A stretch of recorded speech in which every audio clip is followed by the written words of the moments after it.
Olá pessoal, professor dentista aqui com mais um vídeo sobre anestesiologia. E nesse vídeo vamos falar de uma coisa muito importante que é a injeção intravascular acidental de anestésicos locais, uma situação que pode levar até ao óbito de um paciente se não tomarmos os devidos cuidados. Então, você quer aprender a fazer uma técnica anestésica mais segura?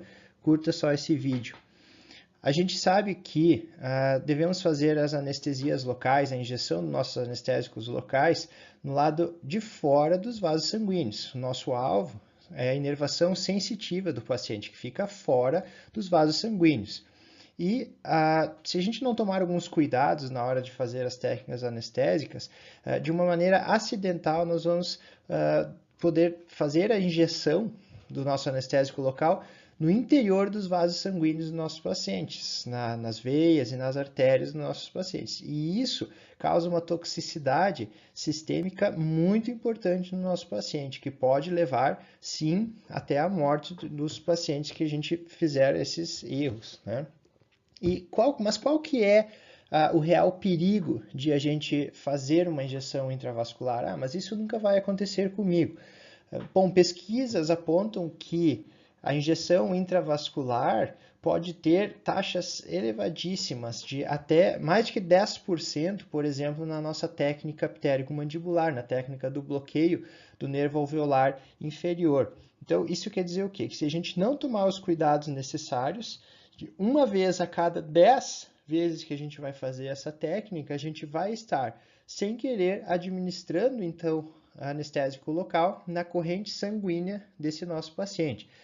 Na técnica do forame mentoniano, a gente chega a quase 6%, e na técnica do nervo alveolar superior posterior, a técnica da tuberosidade, podemos chegar então a 3% de injeção intravascular. Esses são números altos, né? Então, uma vez a cada 10 ou uma vez a cada 20 vezes que a gente faz essas anestesias, a gente está correndo o risco de fazer de uma maneira inadvertida, né? Sem a gente querer ou sem a gente saber, uma injeção intravascular. Injetamos o anestésico local na corrente sanguínea dos nossos pacientes.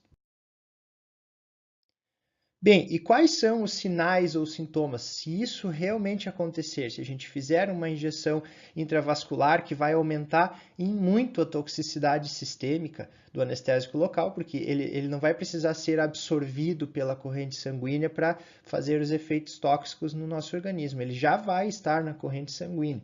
Então, imediatamente, a gente tem que observar bem o paciente para poder identificar esses sinais ou sintomas de toxicidade de uma maneira precoce. Então, aqui a gente tem uma tabelinha resumindo os principais sinais ou sintomas que esse paciente pode relatar ou que a gente pode observar no paciente.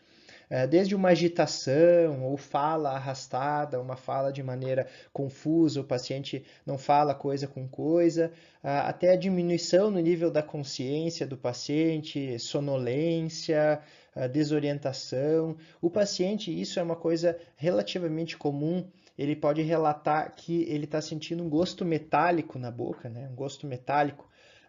O paciente relata isso, você pode questionar o paciente sobre isso também. Amortecimento e parestesias, não ali no local, né, onde a gente está fazendo a anestesia, mas o paciente pode sentir sim amortecimento e parestesia na língua, nos lábios, perda da consciência. Então aqui, quando a gente está aumentando realmente uma dose alta e já a toxicidade mais pronunciada no paciente, o paciente pode chegar a ter sim perda na consciência. E crises convulsivas também são comuns de acontecer quando há, né, uma alta dose, né, uma toxicidade alta no paciente. E o que nós podemos e o que nós devemos fazer para prevenir que isso aconteça? Então é muito importante que a gente tenha um grande conhecimento da anatomia local, né, dos vasos sanguíneos, onde passam, quais os vasos que a gente pode atingir, grandes vasos e pequenos vasos sanguíneos na região onde a gente vai estar fazendo a nossa anestesia, e respeitar a técnica anestésica. As técnicas anestésicas elas já visam minimizar esses riscos de administração intravascular, além do que nós vamos ver então a técnica, né, da aspiração ou do refluxo, as seringas Carpules com refluxo. Nós vamos ver a seguir como isso funciona, para dar então mais segurança para esse nosso paciente, mais segurança no nosso atendimento. Bom, quando vocês forem adquirir as suas seringas para Carpule, suas seringas Carpule, vocês vão observar que existe a opção de comprar lá uma seringa Carpule com refluxo. E também existem as opções sem refluxo.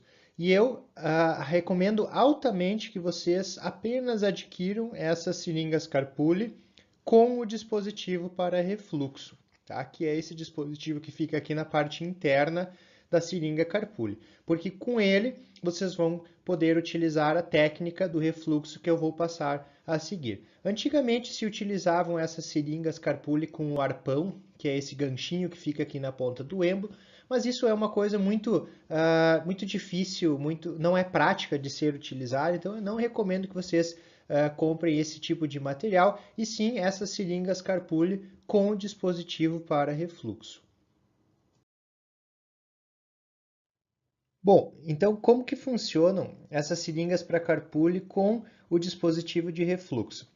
Quando a gente vai estar fazendo a nossa técnica anestésica e a gente chega próximo lá da área alvo onde a gente vai fazer, onde a gente vai injetar o nosso anestésico local, antes de começar a injetar nosso anestésico local, a gente vai apertar de leve o êmbolo aqui da nossa seringa Carpule e soltar. Então aperta de leve e logo solta o êmbolo. E fica observando aqui, ó, no nosso tubete anestésico, fica observando pela abertura que tem aqui na seringa para Carpule, o que vai estar acontecendo ali. Se a gente tiver dentro de um vaso sanguíneo, vai haver o refluxo de sangue de dentro do vaso sanguíneo para dentro do tubete anestésico. Então a gente vai ver sangue fluindo para dentro do tubete anestésico. Caso isso aconteça, então o que a gente vai fazer? Para a técnica anestésica, então interrompe imediatamente a técnica anestésica, retira a agulha lá de dentro do paciente e troca o tubete anestésico e repete então a técnica anestésica. Então a gente vai interromper. Por quê? Porque se tiver refluxo de sangue para dentro do tubete, quer dizer que a gente está dentro de um vaso sanguíneo. E é dessa maneira que a gente previne essas injeções acidentais.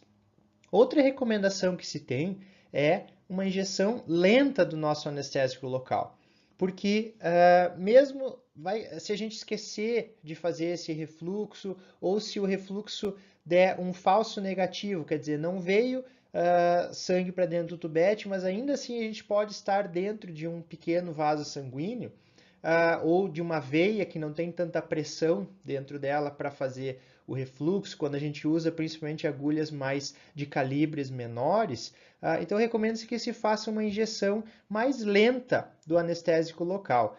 E o que é lento? A gente deve levar de 60 a 120 segundos, então de 1 minuto a 2 minutos por tubete de anestésico.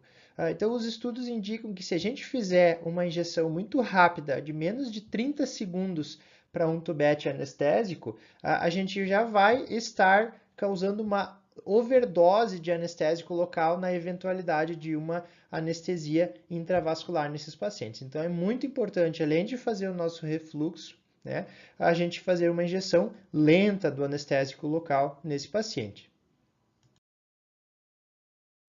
Bom, espero que tenham gostado desse vídeo. Não se esqueçam de inscrever-se no nosso canal e acompanhar todo o material que a gente tem lá disponível para vocês.